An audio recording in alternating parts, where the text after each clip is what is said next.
كلمتان حبيبتان إلى الرحمن خفيفتان. Bismillah, elhamdülillah. Peygamber aleyhissalatu vesselam'ın hadislerinden 243. hadis. Hani Nebi sallallahu aleyhi ve sellem kal: İza zanatil amatu fetabayyana zinaha. Masalan bir Rabbine qaravaş zina etse, sayaq aylansa ve şunu sayaq aylanmalığı bayan bolsa, falyajlidhal hadda. Peygamber sallallahu aleyhi ve sellem şoğar siz had uruguz. Had bu çibik şeriat bulan tazir. 50 çibik bolduqda. 50 kiren şu çibik ura. Ve la yusarrib aleyha. Şoğar betleşu bolmasın köp deyil. Şunun taksiri 50 çibik taman şoğar. Summa in zanatis saniye falyajlidhal hadda. Son şu Rabbina qaravaş bir daha keren zina etip sayaq aylansa bir daha keren şoğar 50 çibik uruguzdu bayta. Ve la yusarrib aleyha tek şoğar belleşu etmegiz koptu bayta. Tamam şu tağlan tayağı. Summa in zanatis salisata falyabi'ha. Son bir daha üçüncü keren şu zina etip sayaq aylansa Rabbina şunu siz saati gizleyin. Çibik vurmaysın. Saati ibar deyin. وَلَوْ بِحَبْلٍ مِّنْ شَعَرٍ. Bir tuk müsaade baytı. Bir arkanın şöyle az dakikada saati gizleyin. Ay şu kapek getiymi şöyle adam. Nağaramın manasını satsın neyin zatının manası nedir? Saati gizledi ki. Ay şöyle ocakta şöyle katını saklamayız. Tez günahar etigeni şun. Yalnız şu tukul yaman günahar etigen adamdan ayrılı gizleyin. Koşulmaya kalmak yakşı. Dağda bir yerde tiyişli bola satagan zamanına şunu ayıbın anlatmaga. Satagan adamga şu Rabbina şöyle yaman hasiyeti var sayaq aylanagan. Aro dinçi ulanın varmısa başına eğlendirip koyma bola. Anlayımsa. Oramda yaxşı yaşları varmısa buzu uyma bola. Saq bol dip alagan adam var ki satip Rabbina'nı.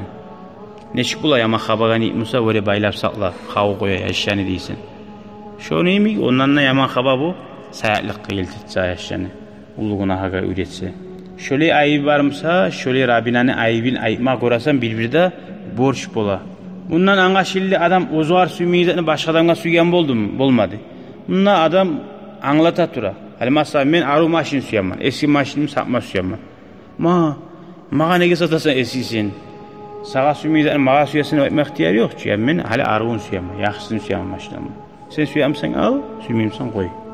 Şöyle Rabbina'nın da yaman satmaga ihtiyarım var. Anlaşıldım sağlık için. Ya da ha. Da. Hali belki bu adam bu Rabbina'nı men satsam belki o adam yayınına kıdırmayan bolar o.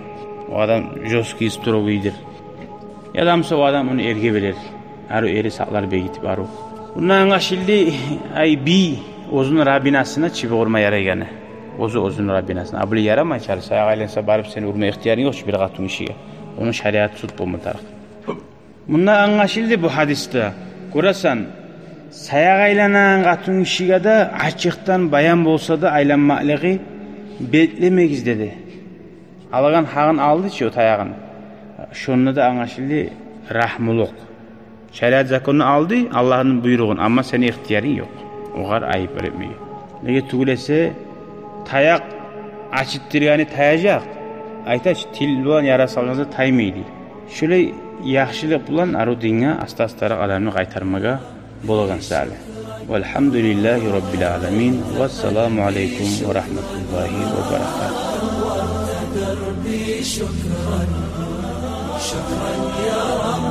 شكرا يا ربي شكرا هديت قلبي شكرا نورت دربي شكرا شكرا يا رب.